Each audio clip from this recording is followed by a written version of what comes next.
Amaranta Gómez Regalado, he querido entrevistarte desde hace tiempo ya. Muchas ¿no? gracias. Tienes un origen indígena, eres una mujer transgénero, ¿no? Una mushe. Y además también eres una persona con discapacidad, tuviste un accidente, perdiste un brazo. Cuéntanos, ¿qué es ser mushe?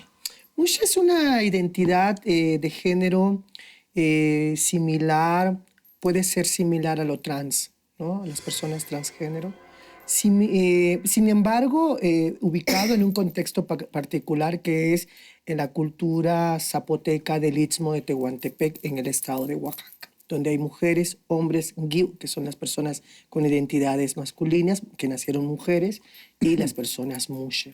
O sea, Entonces, tú naciste hombre, biológicamente Jorge, masculino, Jorge, pero que era ¿siempre te sentiste mujer? Sí, claro, por Desde supuesto, desde siempre.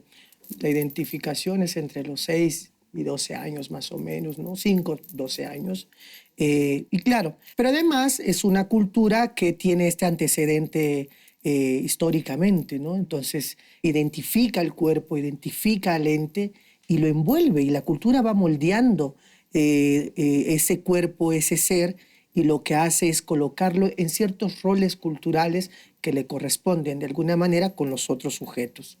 Y en el caso de la comunidad mushe, de alguna manera lo que yo percibo y lo que yo conozco y lo que he experimentado es que el proceso de aceptación y el proceso de apertura no es vivido de manera aislada, es vivido de manera colectiva, o sea, es decir, participa los padres, por supuesto, la abuela, el vecino, el compadre, la señora que vende el queso, que vende el bolillo. O sea, eso se vuelve cotidiano y se vuelve parte de la comunidad.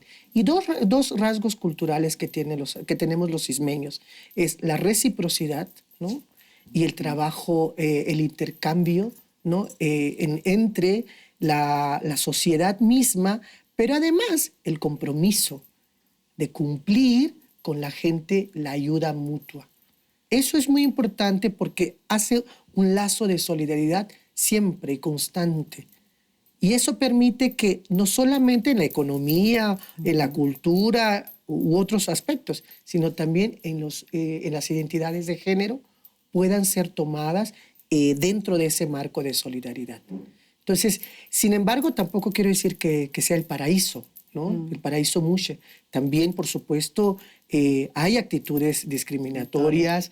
Ha habido en los últimos 10 años 4 asesinatos, pero cuando uno lo ve en comparación de otras ciudades, de otras localidades, la diferencia es enorme, ¿no? Y entonces la cultura tiene ciertos mecanismos propios que permiten dialogar aspectos que parecen difíciles desde una cultura occidental. Bueno, felicidades, eres licenciada en Antropología Social, eres la primera mushe. Claro, aquí me parece que un reto que ha implicado es romper un poco esa barrera cultural que se había pensado, y además que lo sufrí cuando intenté estudiar la secundaria, por ejemplo.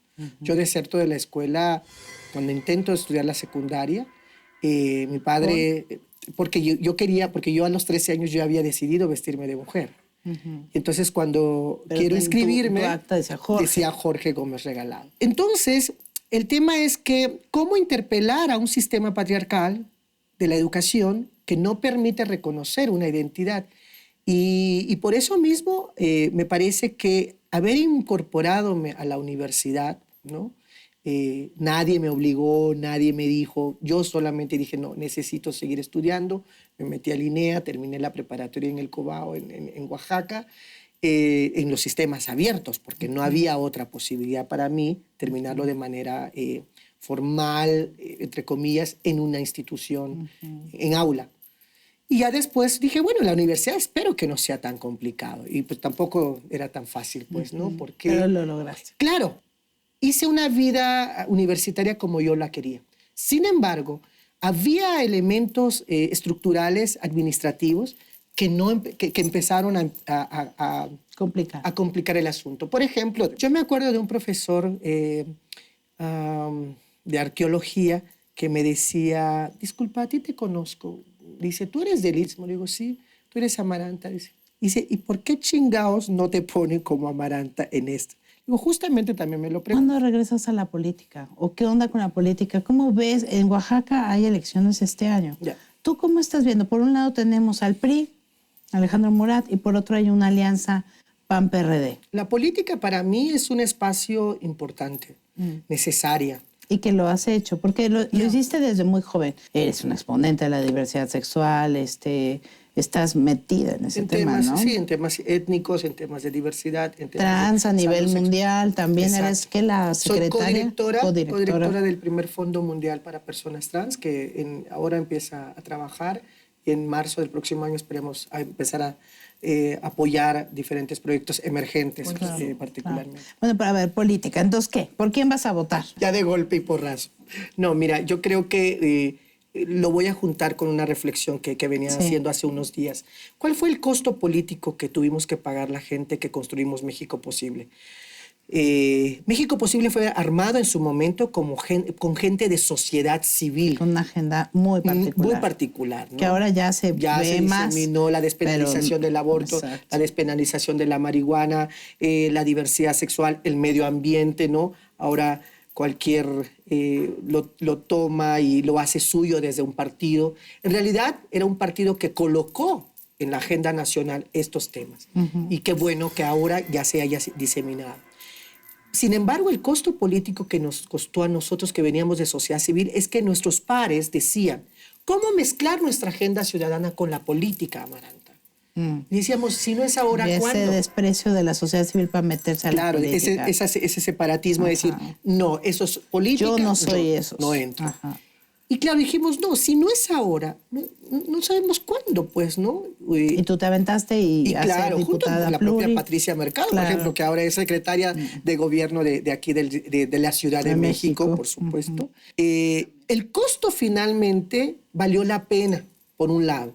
Y sí, por supuesto, la política es necesaria siempre y cuando haya condiciones claras para poder hacerlo. Vámonos al tema de Oaxaca. Tú le hiciste una entrevista en Shalala con Sabina Berman, y tú le dijiste, Amaranta te reta para que dialogues con ella sobre temas de diversidad sexual. Y yo perfectamente me acuerdo que decía, ese tema no voy a hablarlo ahora, sino porque después. Porque estaba en una alianza con el PAN. Claro. Y sin no embargo, esa alianza no se hizo tan público el acuerdo, porque Camacho Solís había hecho ese acuerdo perfectamente, pero no hicieron público cuáles eran las agendas que nos Pero nos es subirían. como lógico, Amaranta, ¿no? Porque el PAN jamás va a defender temas así. Claro, pero uno esperaría que otros partidos de izquierda... Que lo dijeran claro. ¿no? Pero ahora fueron mucho más descarados. Ahora, el PRD tal cual ha dicho que no va... Bueno, más bien, que va en alianza con el PAN en Oaxaca y en otros estados y que no van, así, palabras textuales, que no van con la agenda ni de la despenalización del aborto, que afecta a las mujeres, particularmente mujeres pobres, ¿no? Así es. Y Oaxaca es un estado muy pobre. Así es. Y ley de matrimonio igualitario. Entonces, soy una mujer de izquierda, pero no de cualquier... Soy una izquierda ciudadana, ¿no? Claro. Que defiendo estos dos temas. Entonces no puedes votar por esa alianza. Por supuesto, porque por más compromiso que yo tenga y con una izquierda, no creo que el agua y el aceite me puedan condicionar a mí cuando estoy viendo que dos agendas tan importantes, tan fundamentales. Están fuera. Y en este caso, bueno, tenemos... ¿Usted está cercana a Murat, Alejandro Murat? He tenido diálogos, por supuesto. He tenido diálogos y me parece que ahí las agendas también se pueden ir dialogando, ¿no? Pero sí me parece que cada vez más hay que ser muy claros en las agendas. Si no, esto nunca va a progresar. Claro. Muchísimas gracias por estar Gracias aquí. a ti, Katy. Muchas gracias. Ustedes no se vayan, entren a nuestra página de internet, hay mucho más y muy interesante de esta entrevista con Amaranta Gómez Regalado. Y como siempre los esperamos en Facebook, en Twitter, en Pinterest y en Instagram.